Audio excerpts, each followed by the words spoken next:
Hi, I'm Steph. I am head of electron microscopy here at the Stowers Institute, and I'm going to talk to you today about using a large part of the EM toolkit to understand cell type identity in newer research organisms, one of which you can see on your screen in front of you now, and you're going to get to know a little bit better by the end of the talk.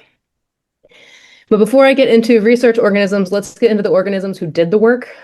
So this is every slide that you see that I show from here on out involves at least, me and one or me and all of these other folks. Right up front, that this is work out of Alejandro Sanchez Alvarado's lab here at the Institute. A large portion of it was spearheaded and run by a talented postdoc, Biff Mann. And then also a lot of the tracing and EM that we're talking about was done by Mal Muir, and Melania, who is in our EM group, has tons of knowledge. A lot of you probably already know her. She already gave a talk here at BioEM. Is our EM guru, making sure that our protocols look good. Sean and Chris at the bottom do our computational imaging work. They help us with aligning stacks and doing histogram equalization, stuff like that. And both Di and Kathy really put their problems to bear in both histology and light microscopy was for some of our clem work. And so I want to put this right up front. And so the Institute houses a lot of great scientists. But and this is where we're housed. So this is the Stowers Institute. We're in Kansas City. If you look to your upper right, that is our downtown skyline. It's maybe not as beautiful as Nice. So for instance, while we don't have mountains and the ocean, but we are pretty close to downtown.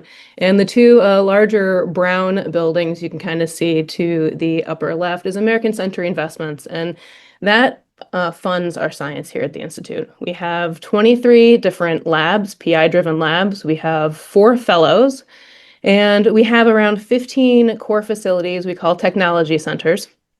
And that really means that we have a really one-to-one researcher to core facility ratio, which means we get to be really, really involved in the science that happens here. And there is a lot of cool science. So we work on many, many different types of research organisms here. Some you might be familiar with, like mice. I actually don't have included in here. It's an older slide.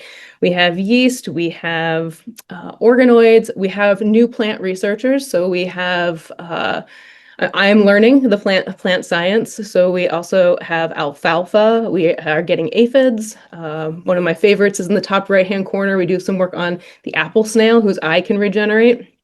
But we have all of these new and weird research organisms, some of which have tools and some of which are amenable to the research tools that are needed, and others that, well, don't, or it's taking us a lot longer to generate them. And so a good example of that is this organism. This is Schmidtea mediterranea. It's a planarian flatworm. They might look a little boring, but they're pretty cool. They're a lot like us. They have skin, they have gut, they have a complex brain. You can see they have these cute little eyes. They're mostly photoreceptors. They only really see dark and light. And they're pretty cute and they're pretty chill. So you're hanging out watching the tank. This is who was in the very beginning. Well, the reason we care about them is if you cut them and you cut a piece of tail, a whole 2 weeks later, which isn't that long, you get a whole new organism. It's like me cutting off my thumb and growing back a mini me, which I kind of wish I had extra time these days. And so it's wild that they can do this. Just want to reiterate this. You have a tail that is growing a whole new cephalic ganglion, a whole new complex brain in just 14 days. How did they do this? Well, we know a little bit about it, and I'm going to give you guys a bit of a crash course in planarian biology. They consist of this pool of adult pluripotent stem cells. They're called neoblasts. I will call them that hopefully for the rest of the talk. If I say stem cells, I mean neoblasts. That's going to be back and forth. And it makes up 20% of all cells in Schmidtea mediterranea. And you can see that labeled here with a gene transcript called Pee-wee. And that's really our best marker. And you can see there's areas where there isn't any. In the center, you have a pharynx eating organism. It's really eating organ. It's very highly specialized, doesn't have neoblasts, and out in front of the photoreceptors or anterior, they also don't have them. So those things alone won't be able to regenerate. But you can see they're all over the body, and there's a lot of them. And I'm going to give you now a crash course on what you need to know about neoblasts just for this talk. So bear with. At the end, you will be a partial expert on planarian biology. And some of the very first, most beautiful work was done by Mike Morita. And he was able to show, you see these chromosomes condensed here in the center. So our very first, idea that really these stem cells or these neoblasts, they're the only cycling somatic cells in the asexual version of these animals. And we have other research that bears that out as well. He's also able to show that if we zoom in and we take a look at one of these presumptive neoblasts, they have this organelle it's labeled DL there in the center for dense lumps, which later on we found out are more like nuage of germ cells. And really what it is, we call it a chromatoid body now, and it is a ribonuclear protein granule that's important for silencing transposons and silencing genes. So these neoblasts contain this organelle called a chromatoid body. We also know that if you take an animal and you look at that Pee-wee transcript throughout the whole thing, if you start on the left-hand side and move to the right-hand side, normally I just showed you there's a whole bunch of signal. And then if you irradiate these animals, you put off like a little mini atom bomb, you irradiate them, all of the dividing cells, which are just the neoblasts, will eventually disappear by 4 days post-irradiation. And they are really are required for homeostasis. So if the animal's normal, you irradiate the animal, it will die. Okay. That also changes and is important for their regeneration. So let's look at the top panel up here. So UNC22 is just an RNAi. We're going to remove, we're going to use RNAi to remove the function of genes.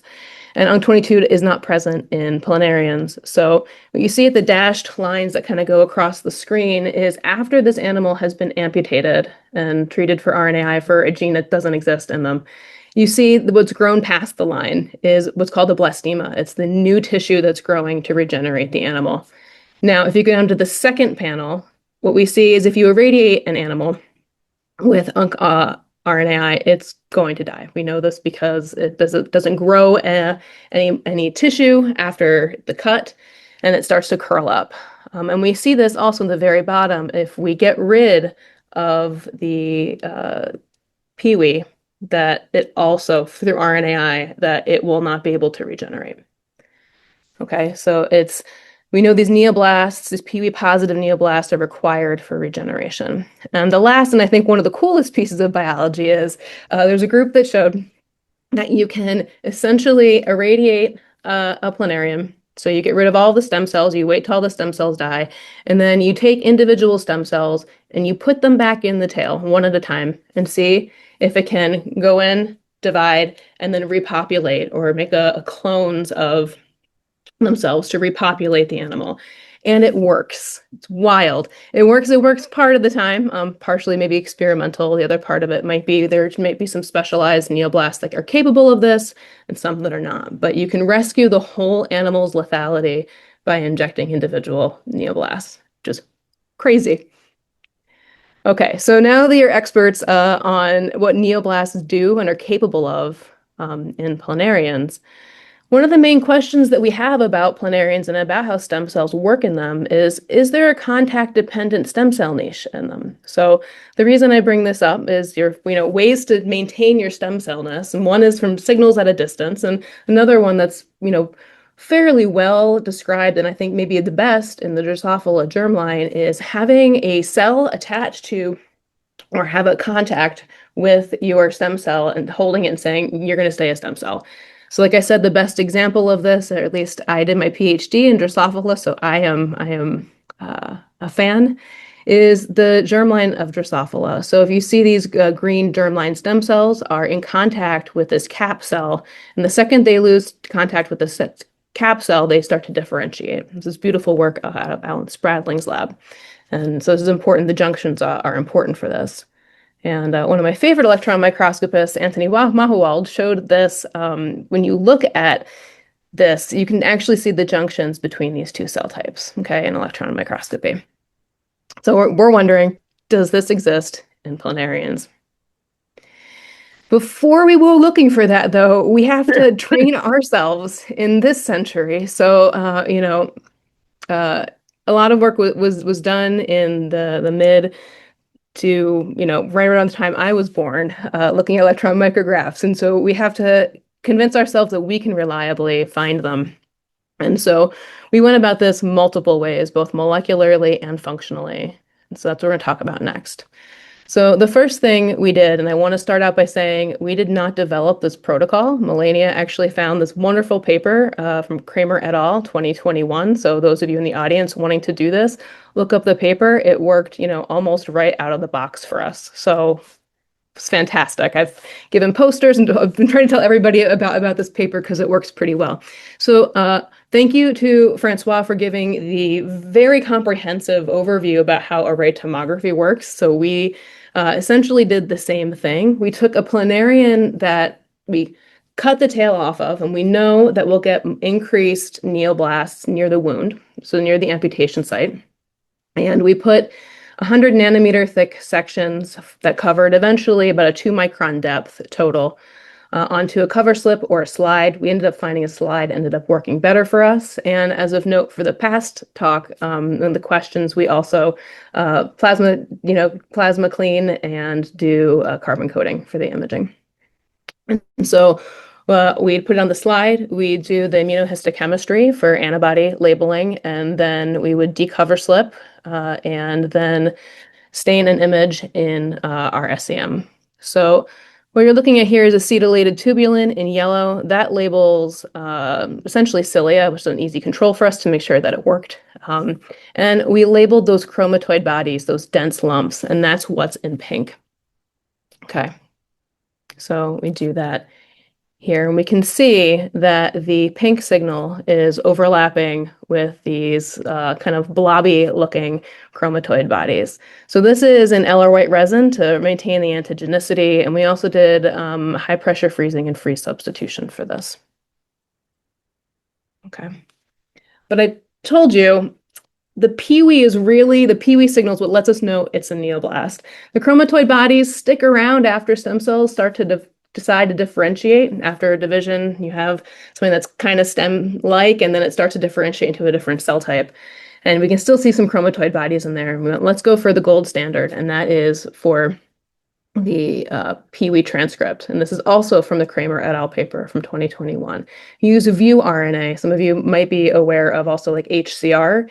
We could not get this working reliably, actually quite at all with HCR. So if anybody has any thoughts on that, we'd love to chat with you, either offline or afterwards if you've had luck with this. But what we can do is look at different cell types here. We do the array tomography. It's all the same as the previous experiment, but we just do View RNA FISH protocol over top. Oh, and this is supposed to play.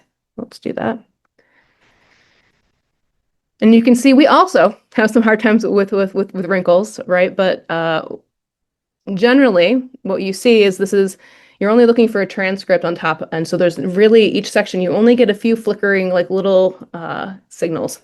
And so it's a lot easier if we take the whole breadth of light microscopy, condense it down by maximum intensity projection, and we overlay that over one of the EM images. And what we see is that we can find the neoblasts very reliably in yellow here. We can see a muscle cell that you can already see the muscle fibers in being labeled by cyan, and the gut tissue has a little bit of the magenta around it. And so now we've convinced ourselves we know what they look like. And so that was great. We pretty much knew beforehand, but we wanted to absolutely make sure.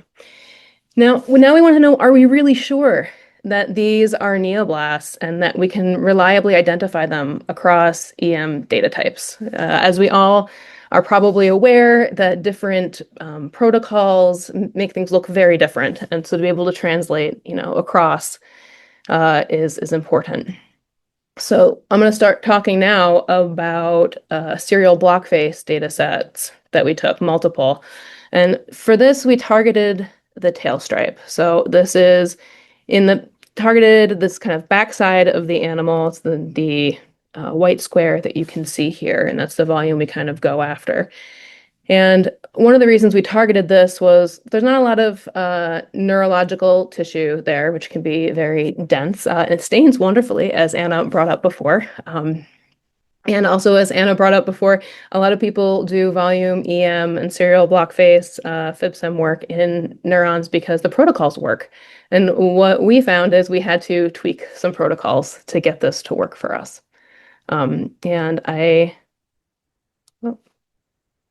So we could get a volume like this. And I forgot to mention, we wrote a book chapter in the Methods in Cell Biology, volume 177, about how we came up with the right protocol for us. So some things work out of the box, sometimes they don't.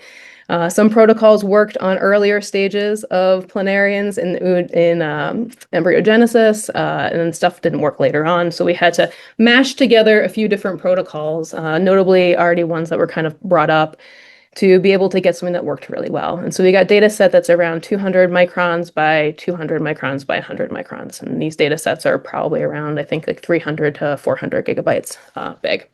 And we can clearly make out large pieces of tissue, like the gut that runs down either side and the ventral nerve cord. And when we go in and look at the quality of data that we can get, looking at the edge of the gut, we can see things from nuclear pore holes, which we were all very excited to see. That's marked very, very tiny there by the blue arrowheads.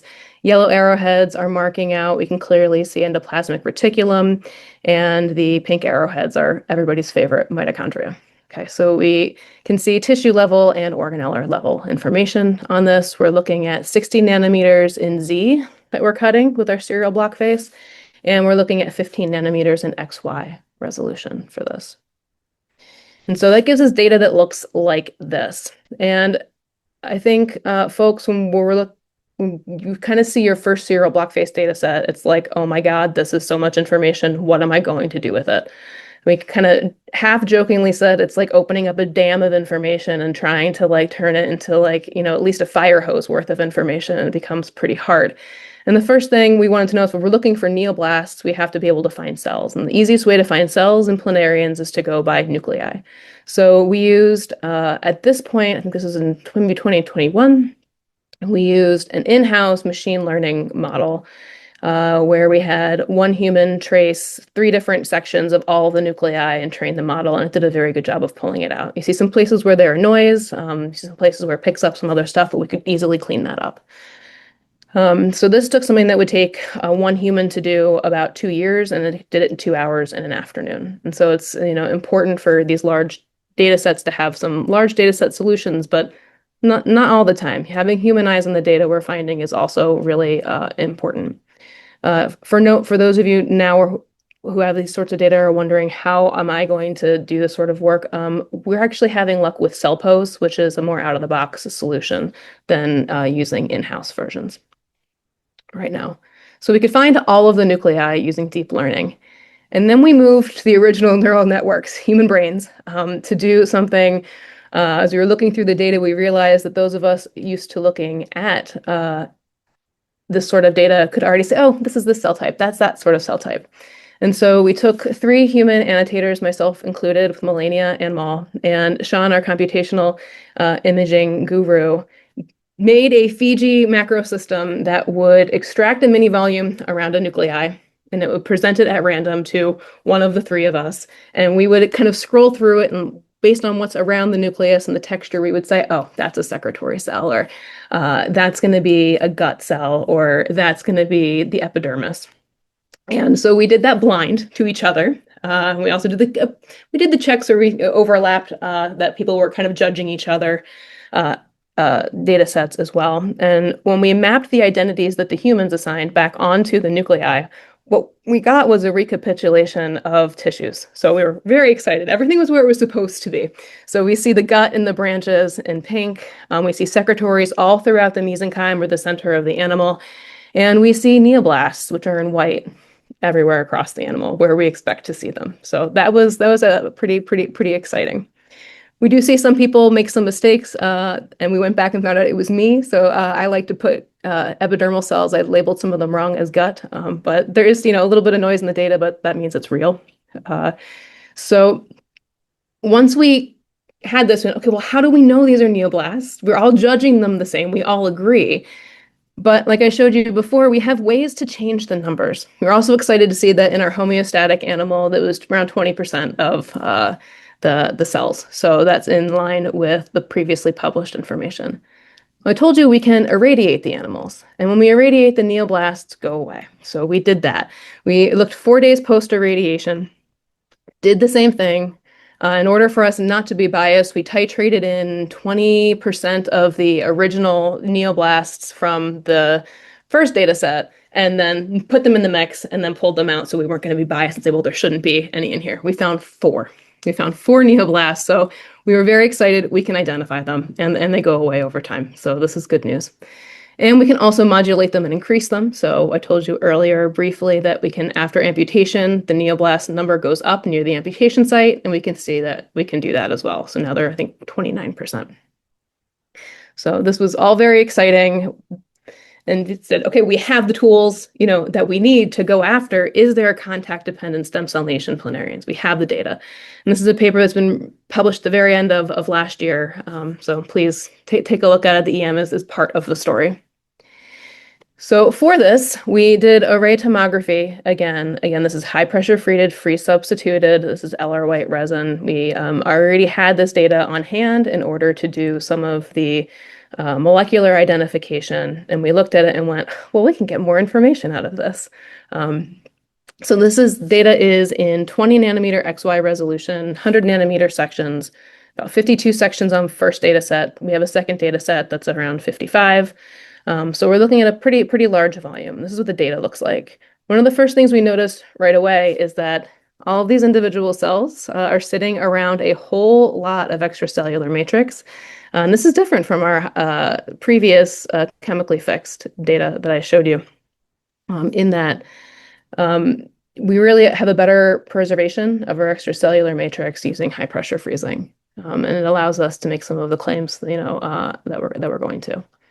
So we looked at 2 different data sets. So you've seen data set 1 and data set 2. And we looked at both the stem cells, neoblasts, and differentiated cells. And so for the neoblasts we went through, because we could identify them all and we're confident about it now, we found that there were, I think, down 263 of them. And oops, let me back up. And then for the differentiated cells, we had to pick some at random. So we did a random number generator for X, Y, and Z coordinates, found that coordinate and said, okay, what cell is that on, or what's the nearest nucleus to that? And that's the cell that we're going to use. So we can compare the two. What we found was that neoblasts got close to their neighbor cells, sometimes very close. As you can see here, the neoblasts are in pink. One of the neighbor cell types here, which is a secretory cell type, is shown in blue and green. Scale bar here is 5 microns for scale. But we really only saw one place, one nebulous. We actually look at it sideways, like, is this really here in one slice? So this was 107 total slices across all of the data, and we looked at 263 neoblasts, and we had humans looking through all of this. It was over 2,000 instances, and we found this, which is even hard to see probably on the screen. So we're going to zoom in. The neoblast here is marked in the cartoon in pink. And if you follow it across, you see there's this tiny little projection that comes out and touches this tiny little blue projection from a phagocytic cell next door. And when we zoom in and look at it, that's what it looks like. We even went through and I re-imaged the area. This is the joy of array tomography. You can go back and re-image since it's non-destructive. I went back and imaged at 4 nanometer pixel size to be absolutely sure we could see everything, and it's just this one slice. And this one tiny little touch. And it's not that we can't see the junctions or any sort of touches in the cell type. If we look at the differentiated cells, we can identify these homotypic and heterotypic junctions. So if you look in the epidermis, you see that we see junctions, we expect them there. The protonephridia, which is their kidney units, are really easy to see. And even on the very far right-hand side, we see protonephridia and phagocytic cells having a clear heterotypic junction in the data set. So we can identify where cells touch and are having junctions in between 2 different cell types. It's just doesn't appear to be happening for neoblasts. And when we put numbers to this, we start on the left-hand side, We see differentiated cells, about 65% of them have junctions. When we look through the data, we say, okay, this one has it, that one doesn't. Stem cells, we have maybe one, and that's still, not a very convincing one. And we see that there are specific cell types that have a lot of junctions, and these are cell types that really organize into tissues in the planarian. So this is the intestine, the epidermis in red, the phagocytic cells, protonephridia. Every time we look at those, they have junctions. And so you may have appreciated earlier when I showed you the overview of the data is that in the mesenchyme of planarians, you have places where you have tissues and places where it's just this big jumbled mess. And that's one of the things that we're really coming to appreciate. And it does make it a little bit harder to understand the data and to sometimes the segmentation becomes challenging because of that. So we saw that there weren't really touching, but then we were wondering if there are any stereotypical neighborhoods surrounding the neoblasts. So we went through and randomly picked 25 of our neoblasts out of the 263. And we used iMod, 3D Mod, and 3 annotators to go in and model the neoblast as well as all of their immediate neighbors that were nearby. And we could end up making color-coded by cell type models of this.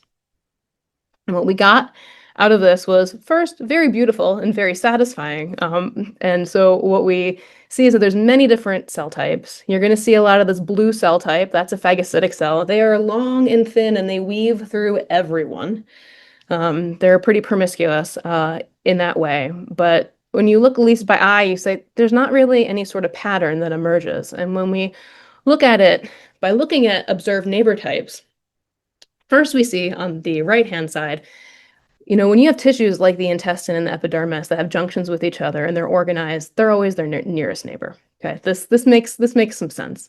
But then when we go and look on the left-hand side, we look at the stem cell, it's kind of all over the place. It seems to be heterogeneous neighborhoods, especially when you compare it to the rest of the differentiated mesenchymal cells, these differentiated cells that sit in the middle alongside the neoblast. Everyone kind of is next to each other. There's not really patterns that we can easily find. That's not to say there isn't any. We couldn't easily find them. And it's true that these blue cells kind of weave in and out of everyone. Okay, so what I've shown you today is that we've married molecular data to morphological and functional assays to identify neoblasts with both antibody and transcript array tomography and CLEM.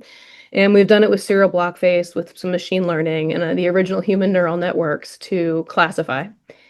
And that these neoblasts very likely don't seem to have contact-dependent niches, at least with the data that we have in our hands, and that they seem to have heterogeneous neighborhoods. And we've shown you this through array tomography and human segmentation. And what this means for the rest of our institute is that for an animal like planarians, where we don't necessarily have a full toolkit, but we also have a lot of bioinformatics and single cell data and stuff like that, you can, let's say, get your favorite marker from your single cell data and take its highest expressed gene for a proposed cell type. We can do the CLEM on it and figure out morphologically what it looks like and gain some insights into, what these cells are and what they do with their neighbors. So we hope to be able to apply these sorts of technologies to all of these new research organisms. So with that, these are the folks who did the work. This is largely funded by the Stowers Institute, a little bit funded by HHMI, by some folks who were funded by them during part of the research. Please go check out the full paper. These are the folks involved on the paper who worked on, a lot of the other parts of the paper about neoblast neighborhoods. And I'd like to thank the Kramer et al. Paper has been really, really helpful. And one of the things that's great about BioEM and just the EM group in general is everybody's really helpful. I'd like to thank Kirk Simek for multiple conversations, but also some troubleshooting and some helping with array tomography early on this project. With that, I'm happy to take questions.